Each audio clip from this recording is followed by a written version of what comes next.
यह कहानी उस छोटे से लड़के की है जिसका बचपन से ही सिंगिंग में शौक था, लेकिन इनकी सबसे बड़ी प्रॉब्लम यह हुई इनको सॉन्ग लिखने नहीं आते थे और ना ही किसी ने लिखे। जी हाँ दोस्तों, हम बात कर रहे हैं शुभदीप सिंह सिद्धू की।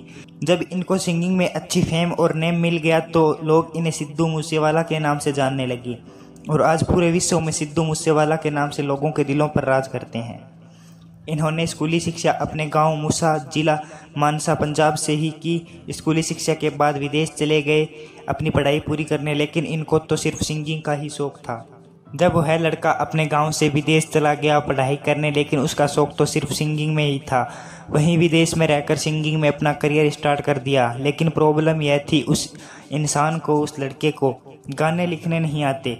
उसने कई लोगों से, कई लेखक जो सॉन्ग की स्क्रिप्ट लिखते हैं उनसे बात की, लेकिन किसी ने उसका गाना नहीं लिखा। कोई भी उसका गाना लिखकर देने के लिए राजी नहीं हुआ। बहुत निराश होकर बैठ गया, लेकिन उन्होंने हार नहीं मानी, खुद गाने लिखने लगा। लेकिन उसके सामने एक और प्रॉब्लम आ गई। उनकी शक्ल अच्छी नहीं थी, लोग उन्हें प्यार नहीं करेंगे, उनके गानों पर अच्छा रिस्पॉन्स नहीं मिलेगा। लेकिन उन्होंने कहा, मुझे और मेरे माँ पिता को मेरी शक्ल अच्छी लगती है, दुनिया का क्या, ये तो भगवान से भी दुखी है, उनमें भी कमी निकाल ही लेती है। इन्होंने अपना पहला सॉन्ग लाइसेंस लिखा जिसको निंजा ने अपनी आवाज़ दी, लेकिन मन में तो सिर्फ एक ही सवाल था, अपना नेम और फेम जो उसे सॉन्ग लिखने में कभी नहीं मिलता। इसलिए उन्होंने ये ठान लिया कि अब वे खुद गाने लिखकर खुद ही गाने गाएंगे। तब उन्होंने अपना पहला सॉन्ग जी वैगन निकाला। उन्हें इस गाने में ज़्यादा सफलता तो नहीं मिली, लेकिन इन्होंने हार नहीं मानी, लगातार सॉन्ग गाते रहे। इनके सॉन्ग सो हाई जो इनके सबसे पॉपुलर सॉन्ग में से एक है।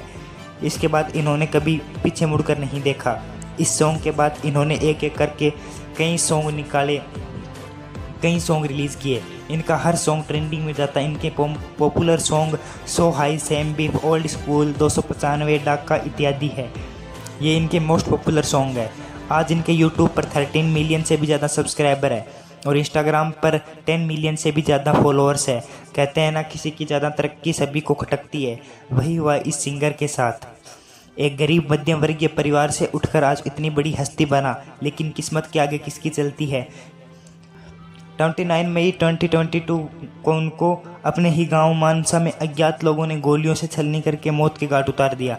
लेकिन कहते हैं ना, legends never die. Sidhu Moosewala आज करोड़ों लोगों के दिलों पर राज करते हैं और आगे भी करते रहेंगे। इनकी फैन फॉलोइंग ना सिर्फ इंडिया में बल्कि पूरे वर्ल्ड के हर कोने में लोगों के दिलों में बसते हैं। जब इनका देहांत हुआ पूरी सिंगिंग इंडस्ट्री में शोक छा गया, लेकिन उन्होंने अपनी छाप इस कदर छोड़ी कि मारने वाले उन्हें तो मार गए, लेकिन उनकी यादों को कोई नहीं मार पाएगा।